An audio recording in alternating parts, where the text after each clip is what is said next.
Nicole, thanks so much for being here. We really appreciate it, and we're going to just sit back and listen because we all want to know what you and your friends at The Athletic know about this. Good afternoon. Yeah, thanks for having me. We're in this phase of discussions, and the three commissioners of the Pac-12, Big Ten, ACC have been in contact over the last few weeks. And, the way that it's been described to me, I've heard two different words. Obviously, alliance is a word that comes up, especially if you're talking about a scheduling piece and some sort of formal piece that would tie people together financially, but also just alignment. And, you have the SEC making a big move, being an aggressor, adding Oklahoma and Texas, and we've all been wondering how the other power leagues were going to respond. Who were they going to look at potentially to add?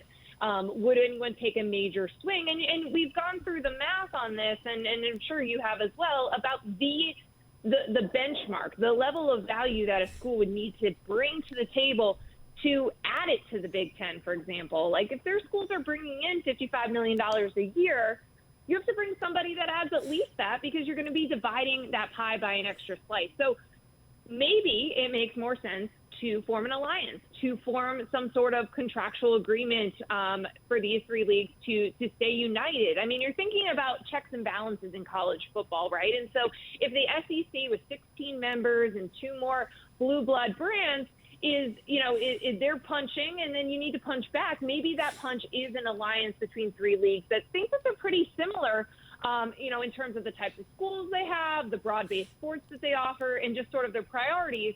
One of the first things that was mentioned to me after Oklahoma and Texas, the news broke that they were talking to the SEC was, well, if the SEC is growing and you think of it this way as maybe like the NFC, maybe the ACC, Big Ten, and Pac-12 align together to become the AFC and to be a different, but, again, some like a checks and balance system for the aggressor in this case, which is the SEC. So I think that's, the way that I keep thinking about it is the AFC-NFC comparison.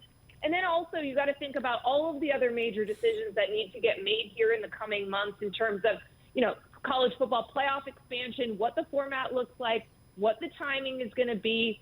Think about the NCAA's constitutional convention, which is coming up.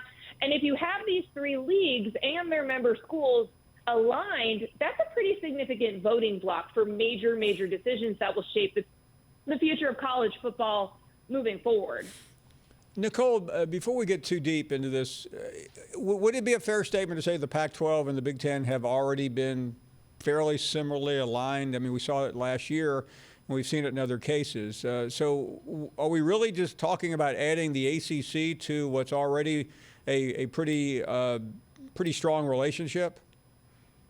Yeah, I think that's probably a fair way to put it. I mean, if you think about the Rose Bowl and all the contractual agreements and all of that from the Big Ten and the Pac-12 for a very long time, that makes sense. And then, yes, we did see, some alignment in the way that they approached the football season in the pandemic for sure. And that's something you've got to think about, right? Because the ACC did end up aligning with the SEC and the Big 12 in its decision-making last year.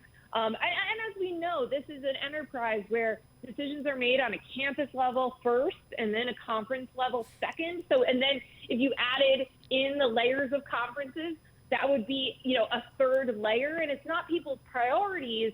And we already saw that, there's a period of time where the Power Five is going to work together during the pandemic, where they're going to make decisions all together.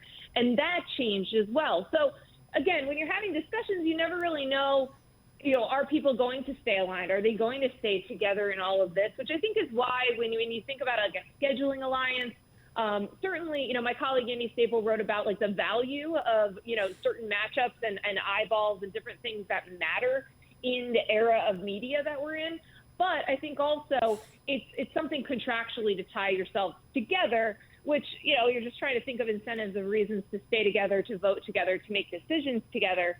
So we'll see, of those the three schools, maybe the ACC sees certain things that is a benefit. And maybe there's other times where, they have, relationships with ESPN, or they want to view themselves or their top teams more like the SEC in certain things. So do they want to be part of this type of agreement? Like, these are things that we have to see. And I think it's important to note here that obviously all three of those leagues have relatively new commissioners.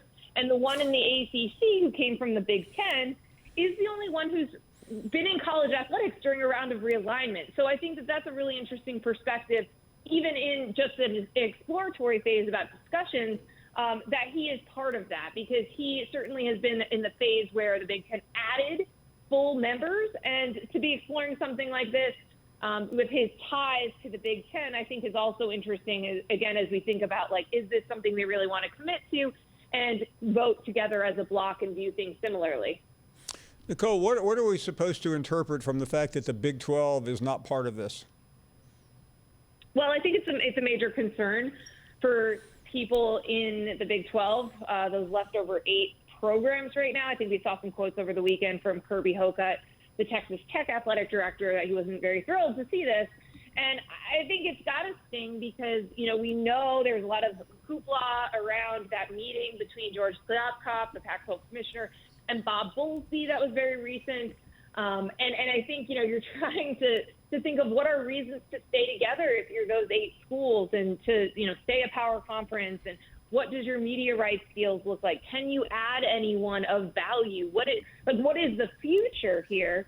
And so to be hearing about a potential, alliance between the other 3 leagues that would essentially cement them as, here are 3 power conference leagues. The SEC is basically a mega conference right now with 16 members.